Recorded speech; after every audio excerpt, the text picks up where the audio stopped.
Welcome to In It to Win It. This is Steve Barton. Thank you for tuning in. I am here with Warren Irwin of Rosso Asset Management. Yes. Okay. I just got done listening to a presentation by him and Rick Rule, and we're going to hear the contrarian's argument to the contrarian's bet of uranium. So you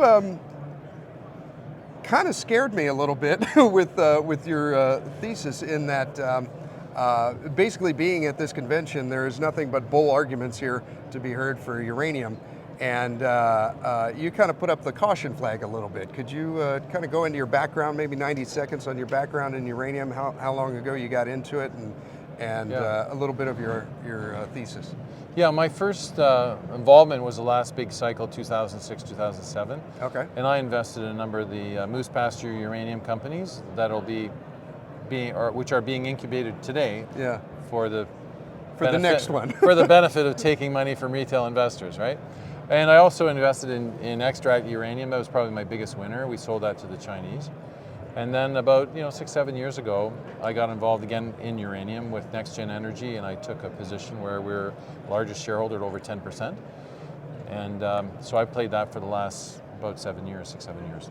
Okay, and they're like $3 billion, right? Yeah, $3 billion company. So it's a way I like to make money, which is just value creation, in that the company went from a few hundred million market cap to multiple billions. Yeah. Value was created. I did not steal that money from other investors, which is about what is about to happen. What's going to happen? It's going to happen in the uranium space, yes. Okay.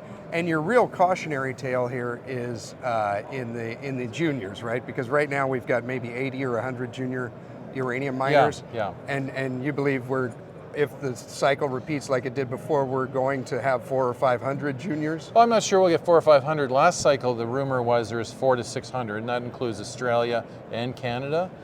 So right now, let's say we're at about 100.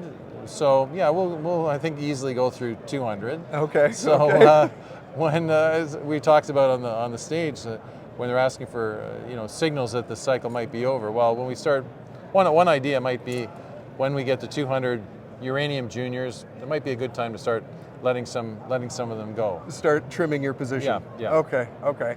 And do you believe that the safest way to play this would be like the Sprott Physical Uranium Trust? That's one of the safe ways, because at $50 uranium, I don't see a ton of downside from here. So let's say it went to 40. Well, you're going to lose 20% of your money. Yeah. Big deal. Okay. If it goes to 80, you could feel you participated and you made 60% on your money. But some of these penny dreadfuls, they're going to go to zero. No matter how good a story they're telling you, we don't need in the world today 200 uranium juniors. And when somebody asked me when I was getting out of uranium the last cycle and blowing out a lot of my uranium companies, they go, "Warren, how come you're doing that?" And I go, "Well, there's 400 juniors. Assume each one requires $2 million a year to just an SG&A to pay the salaries and keep the listing.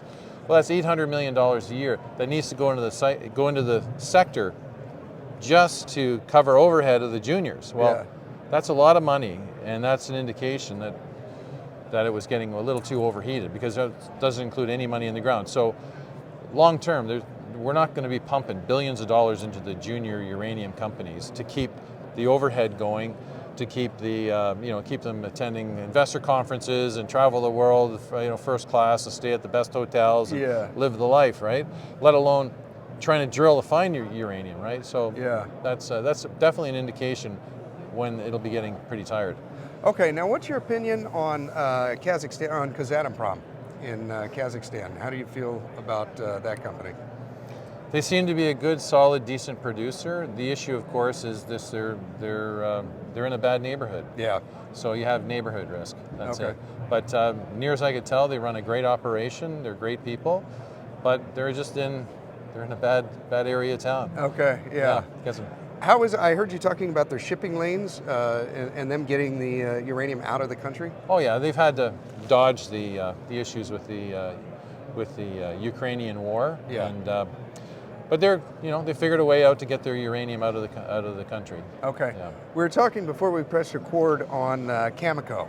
Yeah. Now their recent acquisition of Westinghouse is a little concerning to you. hey, I don't own Cameco, so I really don't care. Okay. But if I was the CEO of Cameco, I think it would be one of the stupidest things in the world to do, rather than buy, you know, where Cameco is, where their strengths are, is they produce uranium. They produce uranium. They were a government organization before they went public, and they produce uranium. So why are they getting vertically integrated into buying a Westinghouse? Yeah. It's outrageous. And when you take a look at the history of it, with Brookfield bought it, I think it was distressed, made a whole pile of money, and then it flipped it over to Cameco to pay a huge price for it. Yeah. Pretty dumb in my opinion. Meanwhile, you take a look at the mines that Cameco has, the two main ones, McArthur River and Cigar Lake. Cigar Lake's out of ore by the end of the decade, and McArthur River, it has been going since like around 2000. Yeah, 2 decades. So it's 22 years old, it's getting tired. And with any mine, you mine the good stuff first, so you're mining the toughest ore right now, because you know we're all lazy. We want to mine the easy stuff first. Yeah. So the toughest ore is being mined now. So why wouldn't they use that money, instead of buying Westinghouse, to buy a company like NextGen, which I believe which will be one of the finest uranium mines in the world. That's what I would have done as CEO, but these guys are doing all sorts of weird stuff, and I don't understand it.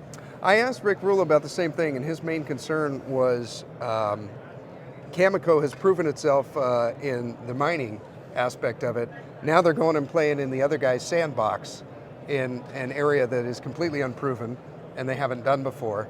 And I guess from an investor standpoint, because I do own Cameco, I'm hoping that they have a lot of really good mentors at Westinghouse that will hopefully teach them.